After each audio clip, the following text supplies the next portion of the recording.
Morning. I just wanted to pop in and explain a little bit about what I've been doing. I know you've seen a lot of posts about my class, Broadway ReFocused, but I thought I'd give you a little bit of the backstory so that you can see why I'm really passionate about this and why I've been posting so much on social media. I know sometimes you get inundated, so here's my explanation.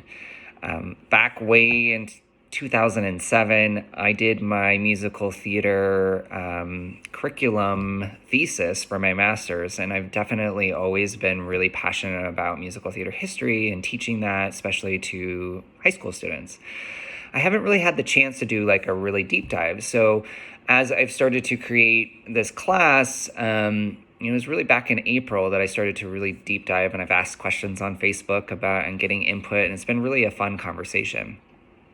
Now, through the quarantine and then the Black Lives Matter movement becoming really important to what we're talking about in the United States, and then even just hearing more stories about the Broadway community, our BIPOC and queer friends, they started to tell these stories, and it made me realize that, like, within my own education, I haven't really gotten those stories in musical theater history.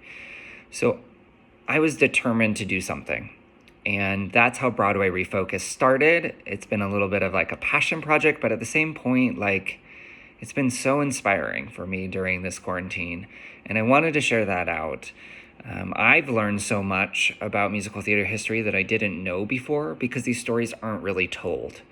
And I've written some blog posts about how I believe that calling the golden age of Broadway, that period of time between 1943 and 1965-ish, is really just like upholding whiteness, because we know with the Equality Act in 1965 or 4, and then the Voting Act in 65, like, these dates are really, like, there's no coincidence here. And then like the Black excellence of the 1970s, like, I've always been told musical theater kind of sucked in the 1970s.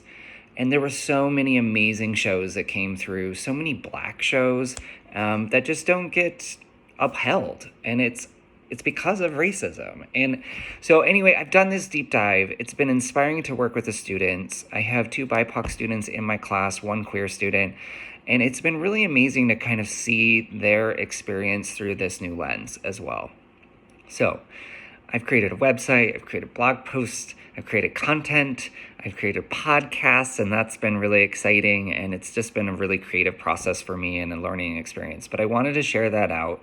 I hope that I know I have a lot of friends in musical theater and on Broadway, and I hope you take a beat just to look at maybe some of the content to rethink musical theater education, its history, how we can show up better for stories that are underrepresented, and what we can do for the future. We have this pause right now, and so, like, why not take it as an opportunity to learn more and to push us, like, in a better way when we come back in the arts, have better representation, tell better stories, make sure that, even within some of these classic shows, that we're really looking at it in a new way, because we can't keep doing the same stuff. It's just upholding whiteness, and we're not showing up for the students that way. And so I feel really passionate about it. I hope you take some time to check it out, and I appreciate you watching and listening.